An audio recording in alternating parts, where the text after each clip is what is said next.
कांग्रेस ने राज नहीं किया, इस देश का निर्माण किया है। जो लोग जानते नहीं इस देश को, जो लोग फिरंगियों के तलुए चाट रहे थे, जो लोग जो है जासूसी कर रहे थे अंग्रेजों की तरफ ने किया। घर बैठी हुई थी बीजेपी, तो जनसंघ ने किया क्या?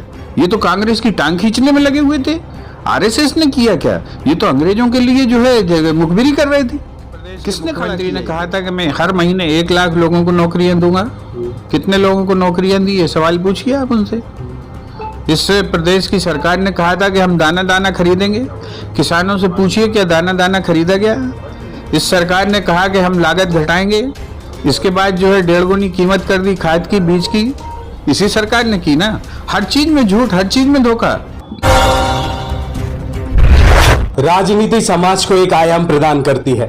अच्छी राजनीति अच्छे समाज की रचना करती है और बुरी राजनीति बुरे समाज की रचना करती है। नमस्कार, मैं हूं आपके साथ में भूपेंद्र सिंह और आप रिपब्लिक सागर मीडिया का एक खास कार्यक्रम देख रहे हैं। जैसा कि आप देख रहे हैं कि अभी हमारे साथ में माननीय भूपेंद्र गुप्ता जी, जो मध्य प्रदेश कांग्रेस कमेटी के मीडिया प्रवक्ता है और विचार विभाग के अध्यक्ष भी है। सर, बहुत बहुत स्वागत है आपका हमारे चैनल पर। नमस्कार सर, सबसे पहले हम जानना चाहेंगे कि आपको बहुत अच्छे से जानकारी है कि अभी मध्य प्रदेश में भारतीय जनता पार्टी की सरकार अभी लगभग 17 साल हो चुके और मध्य प्रदेश में 2018 की विधानसभा में कांग्रेस की सरकार बनी थी और लगभग 15 महीने बाद कांग्रेस की सरकार गिरी।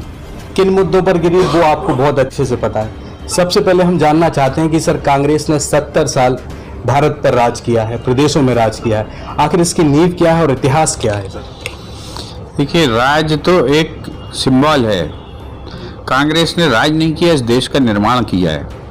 जो लोग जानते नहीं इस देश को, जो लोग फिरंगियों के तलुए चाट रहे थे, जो लोग जो है जासूसी कर रहे थे अंग्रेजों की तरफ से, वो लोग आज इस तरह की बातें देश में करते हैं। भारत जब आज़ाद हुआ 1947 में, किसी संगी से, इन सब से पूछिए, 30 लाख लोग उसके 3 बरस पहले भूख से मरे, तड़प तड़प कर। कलकत्ता की, बंगाल की हर गली, हर खेत में नरकंकाल पड़े थे। पूछो कभी उनसे कि बंगाल फेमाइन क्या है।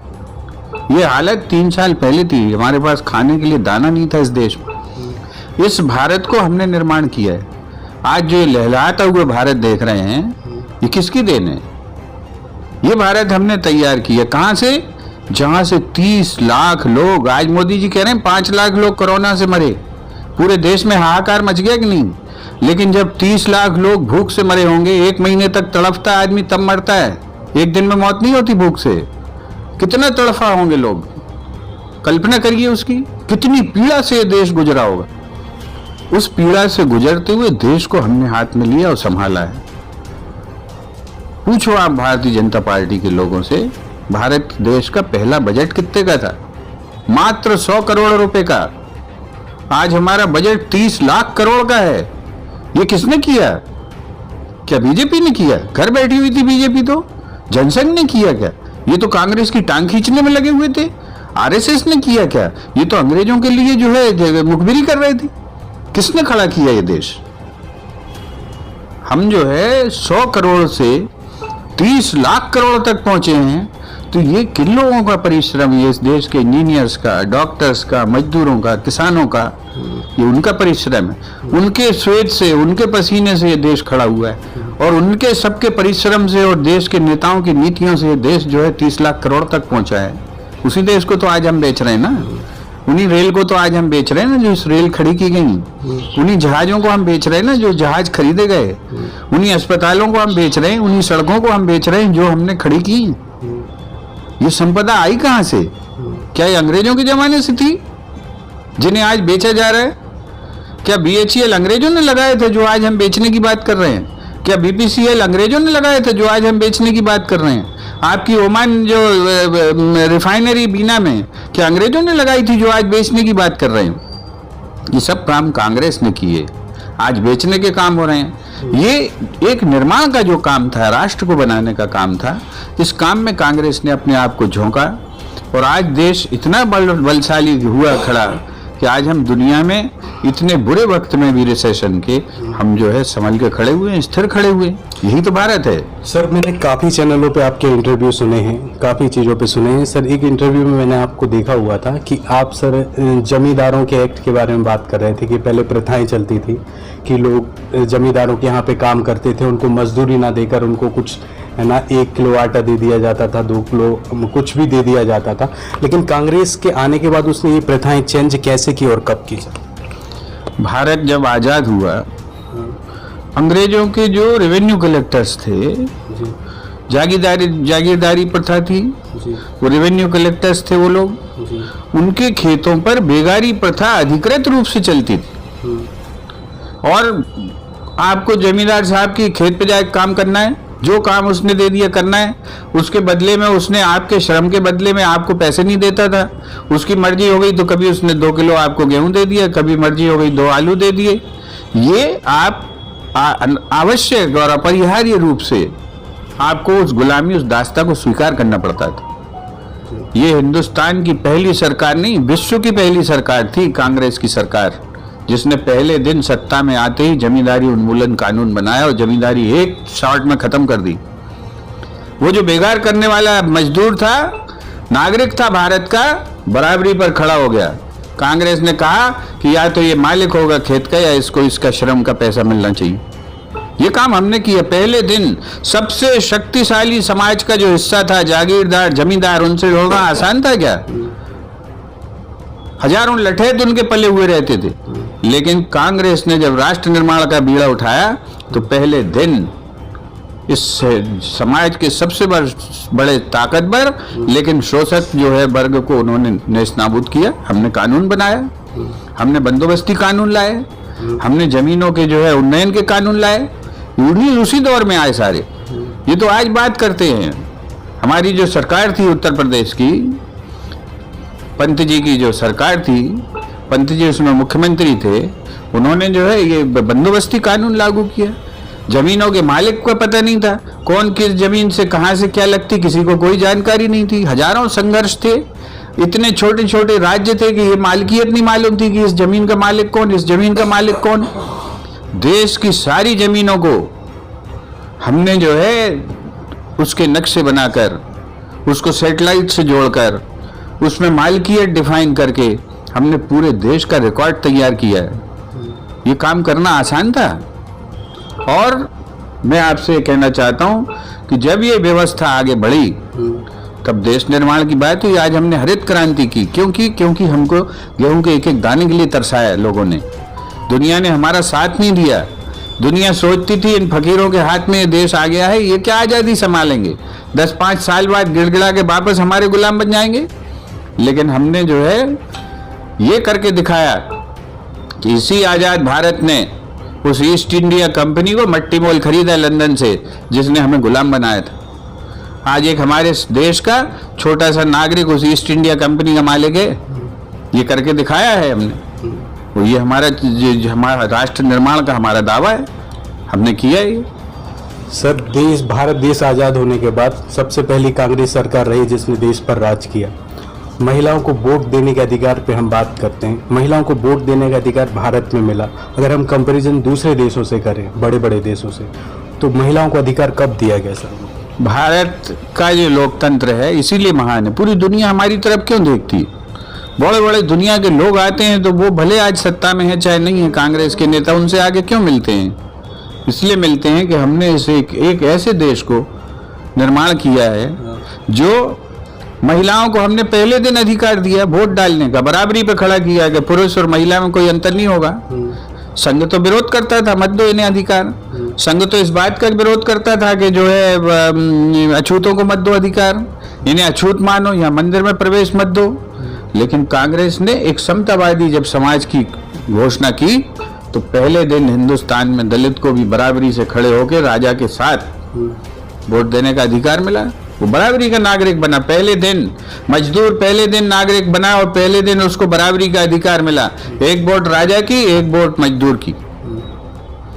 महिलाओं को अधिकार दिया। अमेरिका जैसे देश में जो बड़ा लोकतंत्र का लंबरदार बनता है, 70 साल बाद महिलाओं को वोट डालने का अधिकार मिला है।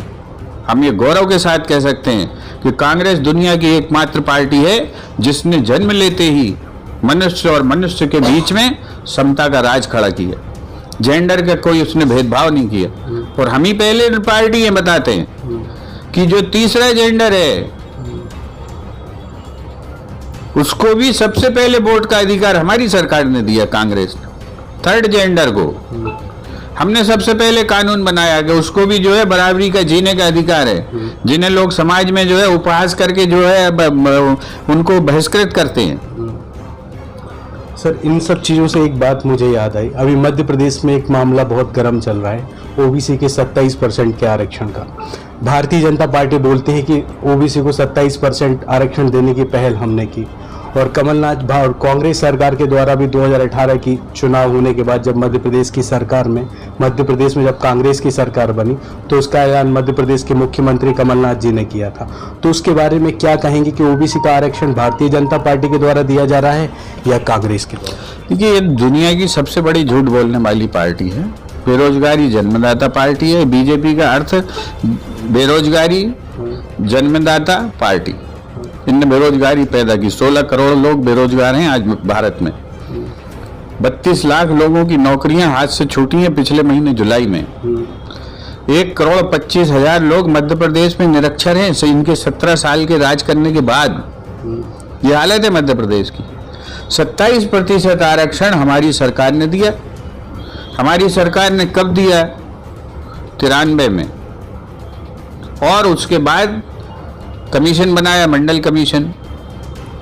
पूरा देश जो है जानता है कि जब मंडल कमीशन की रिपोर्ट आई, आयोग ने रिपोर्ट दी अपनी, और उसने बताया कैसे कैसे किन्हें जो है जोड़ना है, कैसे क्रीमी लेयर बनेगी, तब बीपी सिंह की सरकार थी। समर्थन किसका था? बीजेपी का था। जब बीपी सिंह ने मंडल कमीशन लागू करने की घोषणा की तो पूरे देश में कमंडल यात्रा किसने निकाली? इसी भारतीय जनता पार्टी ने। लोगों को इन्होंने उकसाया। लोगों ने, अपने बच्चों ने जो है इमोशंस में आके, भाव में आके अपने आप को आग लगा ली, आत्मदाह किया। कितने बच्चों ने? ये कांड किसने किया? बीजेपी ने किया। तो तुम जब समर्थन में थे, तुम्हारी सरकार, बीपी सिंह की सरकार जब इसको लागू करने की बात कर रही थी, तो तुमने बीपी सिंह की पीठ में छुरा किसने मारा? बीजेपी ने मारा। और किस मुद्दे पर मारा? यही आरक्षण के मुद्दे पर मारा, ओबीसी को। सर, एक बात कही जाती है कि जिस देश में धर्म के नाम पर राजनीति होती है वही सरकार के पतन का कारण बनती है। अगर हम उत्तर प्रदेश के 2022 के विधानसभा चुनाव की बात करें तो राम मंदिर का मुद्दा सर बहुत बड़ा मुद्दा बनता जा रहा है। कि अभी हाल ही में एक रिपोर्ट भी आई थी कि 2 करोड़ की जमीन बेचकर उसको 18 करोड़ की वैल्यूएशंस उसमें बताई गई। तो अभी जितना भी इनपुट मिल रहा है, जितने भी सर्वे चल रहे हैं, सब में राम मंदिर का मुद्दा सबसे ज्यादा उठ रहा है कि भारतीय जनता पार्टी ने राम मंदिर निर्माण करने का पहला कदम उठाया है। लेकिन ये राजनीति में इन्वॉल्व होता जा रहा है, मतलब धर्म के नाम पर राजनीति का प्रचार प्रसार हो रहा है। इसको आप क्या कहेंगे? देखिए, भगवान राम जो है भारत के सर्वोत्तम, जो एक एक व्यक्ति के दिमाग में उतरे हुए भगवान हैं। वे मर्यादा का जो है एक प्रतिमान है। पूरा राष्ट्र जो है उनके प्रति इसलिए नत है, केवल भारत में नहीं, जहां जहां रामलीलाएं होती, इंडोनेशिया तक चले जाएं, वो तो मुस्लिम राष्ट्र है, लेकिन इसके बाद भी वो भगवान राम को मानते हैं, रामलीलाएं करते हैं। ये कोई भगवान राम की जो स्वीकृति है वो कोई अकेले जो है हिंदुओं में थोड़ी है, मुस्लिम राष्ट्रों में वो पूछते हैं। उनको जो है अल्लामा इकबाल ने लिखा था इमाम हिंद, उनको उस रूप में उन्होंने स्वीकार किया। तो वो तो राम के प्रति जो है कि ये कोई ठेकेदार थोड़ी है, सबकी आस्था है। सब चाहते हैं मंदिर बनाना, कांग्रेसी भी चाहते हैं। कमलनाथ जी ने तो चांदी की ईंटें भेजी हैं वहां पे, दिग्विजय सिंह जी ने लाखों रुपए के चेक भेजे हैं वहां पे। तो ये कोई बीजेपी के भी है, और अदालत के आदेश से मंदिर बन रहा है, कोई बीजेपी के क्या करने से बन रहा है। ये तो चाहते थे कि अभी और 2 साल चले मामला, लेकिन मजबूरी हो गई, अदालत ने फैसला दे दिया। अब पहले दिन से आप पूरा उठा लें इतिहास इसका, जब ये विवाद उठा, दरवाजे तो हमारे राजीव जी ने खुलवाए थे। राजीव जी ने शिलान्यास करवाया था, बीजेपी कहाँ थी तब? ये तो कह रहे हैं कि बीजेपी ने है ना 2014 के विधानसभा चुनाव में ऐलान किया था कि राम मंदिर उनके कार्यकाल में ही बनेगा, तो सुप्रीम कोर्ट का डिसीजन भी आया। कार्यकाल में बनने से क्या सुप्रीम कोर्ट का डिसीजन इनकी बंधक है सुप्रीम कोर्ट के? तो इनने कहा था इसलिए उनने सुप्रीम कोर्ट ने फैसला दे दिया।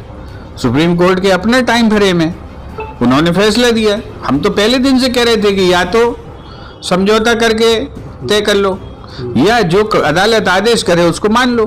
तब बीजेपी क्या कहती थी कि कोई अदालत फदालत नहीं, काय की अदालत, ये जो है अदालत का विषय नहीं है, ये तो भावनाओं का विषय है, यही कहती थी ना भाजपा।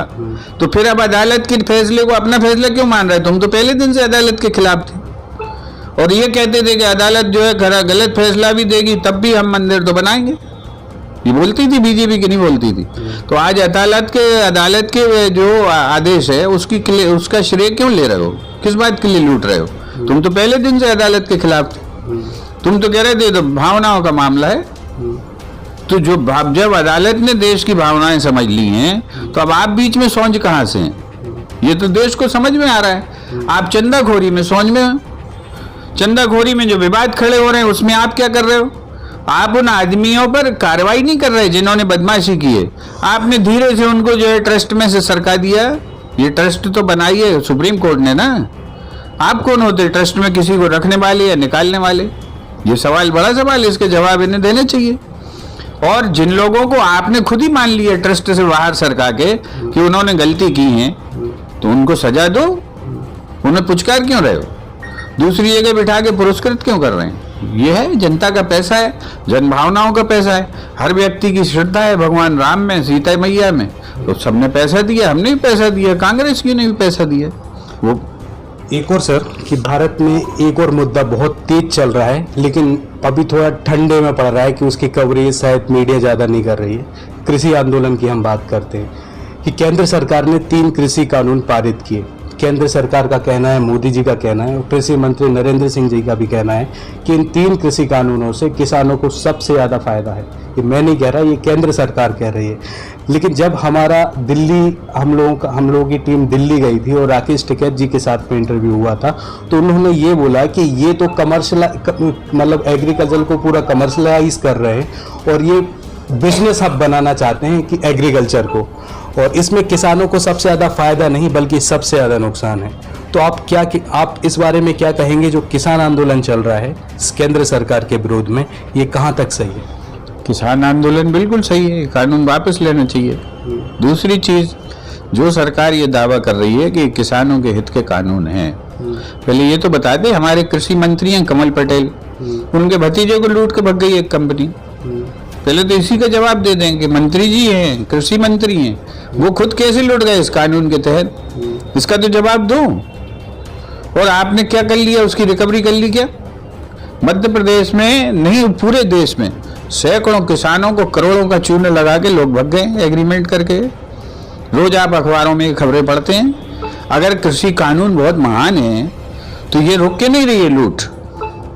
एक आदमी किसान ने बेचारे ने अपनी पैदावार की, बड़ी मुश्किल से जीवन के लिए उसने जो है कैश में पैसे मिल जाएं इस चक्कर में उसने जो है किसी को बेच दिया और उसके बाद उसको भुगतान नहीं मिला। इसकी जिम्मेवारी कोई सरकार ले रही है क्या? हम मंडी कानून के पक्षधर इसलिए हैं कि मंडी जो है गारंटर है किसान के पैसे दिलवाने की, व्यापारी जो लाइसेंस व्यापारी। कल को हम जो सरकार एक झांसा दे रही, आप लंदन में बेच दो, अमेरिका में बेच दो। भोपाल का आदमी बेरसिया में माल बेचने के तो पैसे नहीं वसूल पा रहा, वो अमेरिका जाके पैसे वसूलेगा, कोई खा जाएगा। तो ये किसान में दम है भारत के? 1.5 एकड़ 2 एकड़ 3 एकड़ का किसान उसने मद्रास में बेच दिया अपना गेहूं, तो और वो पैसे खा गया, तो वहां जाके मद्रासी से वसूल कर सकता है। ये इतनी साधारण सी चीज समझ में नहीं आ रही इस सरकार को, जो किसान को कट से समझ में आ गई कि ये हमें मरवाने का रास्ता है। सरकार फंडिंग के मामले में ज़्यादा किसानों को टारगेट कर रही है कि 8-9 महीने से लगातार किसान कैंपेनिंग चल रही है। कभी बोलते हैं खालिस्तान का संगठन उनको फंडिंग कर रहा है, कभी बोलते हैं गैर राजनीतिक संगठन कोई कर रहा है, कभी बोलते हैं विपक्ष पार्टियां संगठन फंडिंग कर रही हैं। तो फंडिंग के सवाल पर आप क्या बोलना चाहते हैं कि आखिर लोग अपनी दिनचर्या चला कैसे रहे हैं किसान आंदोलन में? जहाँ का किसान जो लड़ाई लड़ रहे हैं वो किसान सक्षम किसान है। उन्होंने बरसों मेहनत करके इस देश को दाना दिया है। मैंने आपको बताया कि जब देश आज़ाद हुआ 30 लाख लोग भूख से मर गए। आज कोई भूख से मर रहा है क्या? उसी पंजाब के किसान ने जो खेती की, उसी की ताकत से आज पूरे देश का पेट पलता है, पेट भरता है। उसी ने लोगों को खेती करना सिखाया। आज मध्य प्रदेश में भी सबसे उन्नत किसान वही हैं जो पंजाब से आके यहाँ पे खेती कर रहे हैं। आज मध्य प्रदेश चावल में बहुत आगे जा रहा है। कौन लोग हैं? पंजाब से आए हुए किसान हैं जिन्होंने जो है मध्य प्रदेश को चावल का जो है प्रदेश बना दिया है। आज हम लड़ाई लड़ पा रहे हैं, हम कह रहे हैं कि साहब बासमती हमारा है। ये कैसे हो रहा है? आज वो किसान जो है अपनी लड़ाई लड़ रहा है, इसलिए लड़ाई लड़ रहा है कि उसे लुटना नहीं है भविष्य में जाके। सरकार को क्या दिक्कत है ये कहने में कि साहब गारंटीड एमएसपी हम देंगे? बोले सरकार ये। किसान क्या कह रहा है? किसान तो ये कह रहा है कि हमारी आपने जो मिनिमम सपोर्ट प्राइस बनाई है वो मिनिमम सपोर्ट प्राइस आप गारंटी कर दो कानून में। इतनी सी तो बात करें, आपको गारंटीड लिखना है। क्यों नहीं लिख रहे हो? क्योंकि आपकी नीयत खराब है, क्योंकि आप जो है किसान को ये देना नहीं चाहते। आज आपने कहा था कि हम मूंग का एक एक दाना खरीदेंगे, बोला था ना मुख्यमंत्री जी ने। कितना खरीदा? अभी गिड़गिड़ा रहे हैं दिल्ली में जाके कि साहब जो है कुछ और खरीद लो, कुछ और खरीद लो। आज की हालत में 12 लाख टन मूंग हुई है मध्य प्रदेश और 1,34,000 टन खरीदी गई। क्यों? ये 11 लाख टन वो क्या कचरे में फेंकेगा? फेंक तो बहुत लंबी लंबी रहते कि एक एक दाना दाना। बैठा हूं मैं, दाना दाना खरीदूंगा। कहाँ है दाना दाना? मोदी जी ने ऐलान किया था, आपने भी सुना होगा, कि दिवाली तक देश के 80 करोड़ लोगों के लिए फ्री राशन वितरण करेंगे। तो उस पर आप क्या बोलेंगे? ये मोदी जी का कुछ नहीं है, तो पर्ची चिपकाओ अभियान है। हमारी सरकार ने भोजन का अधिकार कानून बनाया, ये उस कानून का हिस्सा है। इनके ये कानून बदल नहीं सकते। मनरेगा कानून में हमने रोजगार की गारंटी दी है, हमारा कानून है और हमने बनाया, ये उसको बदल नहीं सकते। इसलिए इन्हें रोजगार देना पड़ रहा है लोगों को, नहीं तो ये मार डालते। हमारी सरकार ने जो है, हम सब्सिडाइज रेट पे 2 रुपये किलो पर गेहूं चावल देते हैं राज्य सरकारों को पीडीएस सिस्टम में बांटने के लिए। ये कानून हमने बनाया, भोजन का अधिकार। ये अभी प्राइम मिनिस्टर साहब ये गोली छोड़ते हैं कि एक राष्ट्र एक राशन कार्ड, तो ये कोई उनने बनाया गया? ये हमारे भोजन के अधिकार कानून में लिखा हुआ है, राइट टू फूड। कि अगर मध्य प्रदेश का आदमी कल गलती से रोजगार तलाशता हुआ बंबई चला जाए तो भोपाल के राशन कार्ड पर उसको बंबई में राशन देना पड़ेगा, ये उस कानून का हिस्सा है। और अगर वो राशन नहीं देगा महाराष्ट्र की सरकार, तो महाराष्ट्र की सरकार को उसके बदले में उसे पैसे देना पड़ेंगे। ये इस कानून हम बना के गए। ये क्या कर रहे हैं? कुछ नहीं कर रहे। ये तो अपनी पर्ची उनने चिपकाई और अपने चालू हो गए नाम बदल के। ये तो कानून हमने बनाया, हमारा काम है। और ये जो 1 रुपये किलो जो राशन बट रहा है या जो भी बट रहा है, ये हमारे कानून से बट रहा है, इनके कार्य से नहीं बट रहा है। अब एक बात सर, 2018 में कांग्रेस की सरकार बनी और उसमें सिंधिया, ज्योतिरादित्य सिंधिया जी और 22 समर्थक कांग्रेस को छोड़कर भारतीय जनता पार्टी में आ गए और उपचुनाव के बाद में भारतीय जनता पार्टी की सरकार बन गई। अब ज़्यादा समय नहीं है, मध्य प्रदेश में 1 साल के बाद विधानसभा चुनाव होने के लिए जाएंगे 2023 में। तो आपको क्या विधानसभा में क्या रुख दिख रहा है जनता की ओर से? जनता हमारे साथ है, दमोह ने इस बात का प्रदर्शन कर दिया है। दूसरी चीज मैं आपसे कहना चाहता हूं कि पूरी दुनिया में लोभी लालची लोग हमेशा मौजूद रहे हैं और प्रलोभन के आधार पर उनको जो है कभी भी पलटा जा सकता है। आज मान लीजिए कि आज अफगानिस्तान की ताजा परिस्थिति है, वहाँ के लोग क्या कह रहे हैं कि हमारा जो है राष्ट्रपति जो है भग गया हमें अंधेरे में छोड़ के, प्रलोभन से ही भगा ना। ये ऐसे लोग तो दल बदलू कभी भी मिलेंगे, कहीं भी मिलेंगे, किसी पार्टी में मिलेंगे। लेकिन जिन महोदय ने हमारी पार्टी इसलिए छोड़ी, ये नारा लगा गया कि हमें मुख्यमंत्री नहीं बनाया गया, तो क्या पार्टी छोड़ने के बाद तुम दूसरी पार्टी में मुख्यमंत्री बन गए क्या? उन्होंने तो ये बोला था कि कांग्रेस सरकार ने 10 दिन के अंदर किसानों के कर्जा माफ करने की बात कही थी, लेकिन 15 महीने की सरकार के चलने के बाद भी किसानों का कर्जा माफ नहीं किया गया। यही सबसे बड़ा कारण बना। मध्य प्रदेश सरकार ने विधानसभा में स्वीकार किया है कि 27 लाख किसानों का कर्ज माफ हुआ और जो बाकी लोगों का जिनका कर्जा हम माफ करके गए थे उसके बाद हमारी सरकार गिर गई, जिसको सेकंड फेज में कर्जा माफ करना था।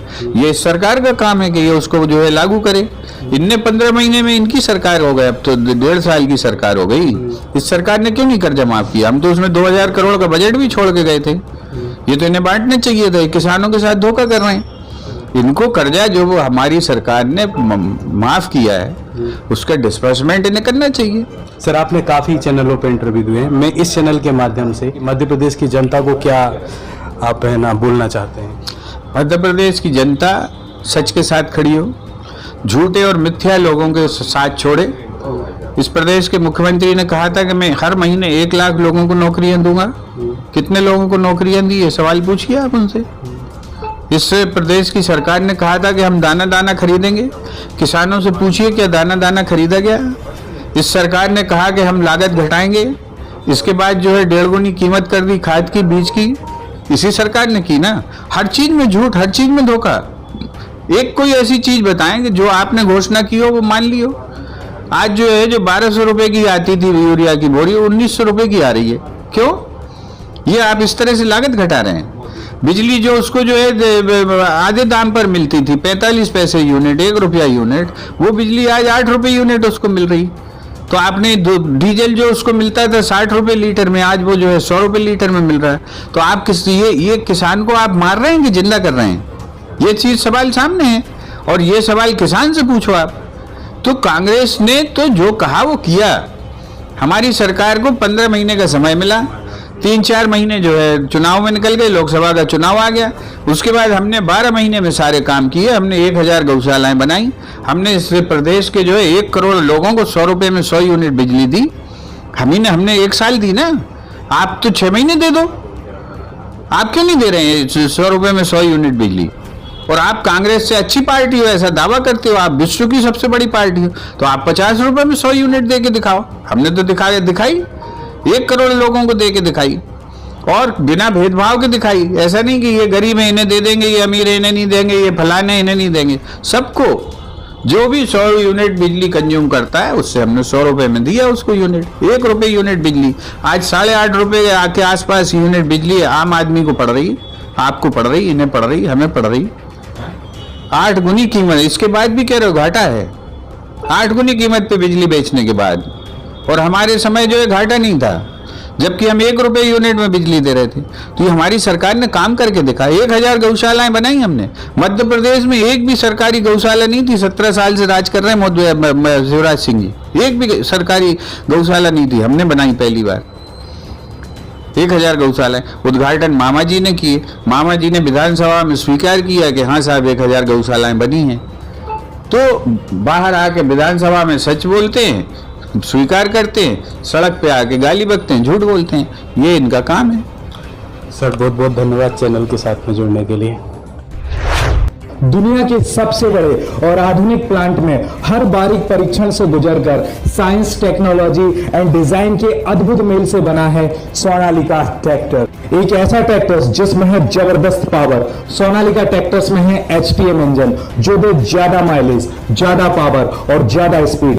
हर किसान की आन बान और शान। तो जीत लीजिए ये दुनिया अपने सच्चे साथी सोनालिका ट्रैक्टर्स के साथ। सबसे कम डीजल, सबसे ज्यादा पावर और सबसे ज्यादा रफ्तार का ही नाम है सोनालिका ट्रैक्टर्स, साथ ही हर जीत का। तो फिर देर किस बात की है, आज ही संपर्क करें साक्षी ट्रैक्टर्स एंड मोटर्स, अधिकृत विक्रेता सोनालिका ट्रैक्टर्स, वीरेंद्र पूनम पटेल, कृषि उपज मंडी के आगे, खुरई रोड, सागर, मध्य प्रदेश।